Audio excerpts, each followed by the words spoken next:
Back. Yes, ma'am, Ms. Brooks. Thank you. Take a break. Mr. LeGrier, I don't have to tell you this, you know that your son's death comes at a time of deep frustration and anger and sadness in this country over officer-involved shootings. And not just in Chicago, but elsewhere as well. Right around this time yesterday, we were sitting in this same seat talking about Tamir Rice in Cleveland, who, just yesterday, the grand jury result was that they will not be charging criminally either of these officers who are involved in his shooting and his death. And I had a New York Times opinion columnist and a father, Charles Blow. He called in the show and he was, very just authentically, just emotional, asking this question: what are we supposed to tell these parents who are losing their children? And you, sir, are one of those parents now. How would you answer that question? Well, Ms. Brooke, one of the things I think we need to do, and I say it from my heart, we need to get more involved in our kids' lives, or in some cases, our parents' lives, in some cases, our grandparents' lives, because people have issues that sometimes it's hard to talk about, and we just push them aside and go on with our day-to-day. And sometimes they just need to be told, I'm loved, and I need to be loved, and be able to express themselves. And that'll help. That's a start.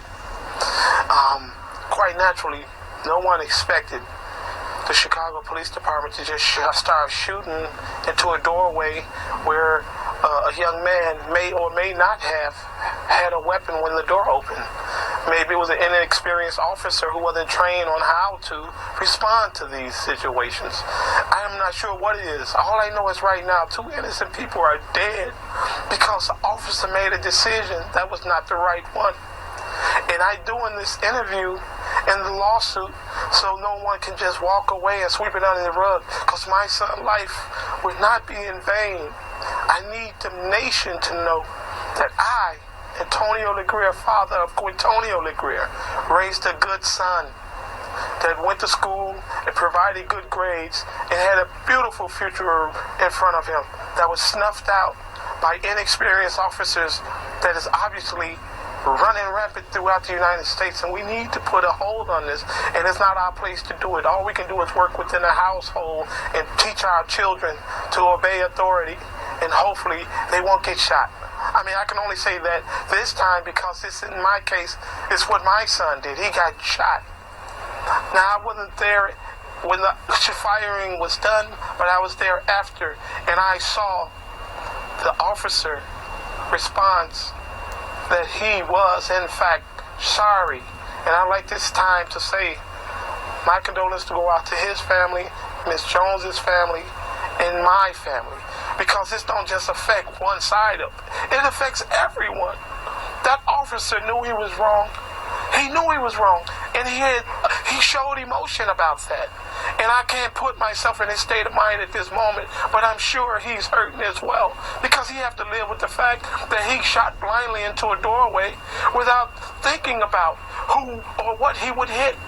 I hear this comment about Miss Jones all over the place as a victim, and I do understand and I respect it wholeheartedly. But I'm a father. I'm a victim. My son is a victim of someone that made a mistake from the Chicago Police Department that just shot wildly into a doorway. And no matter which way it turns out, we can never bring Ms. Jones nor Quintonio LeGrier back.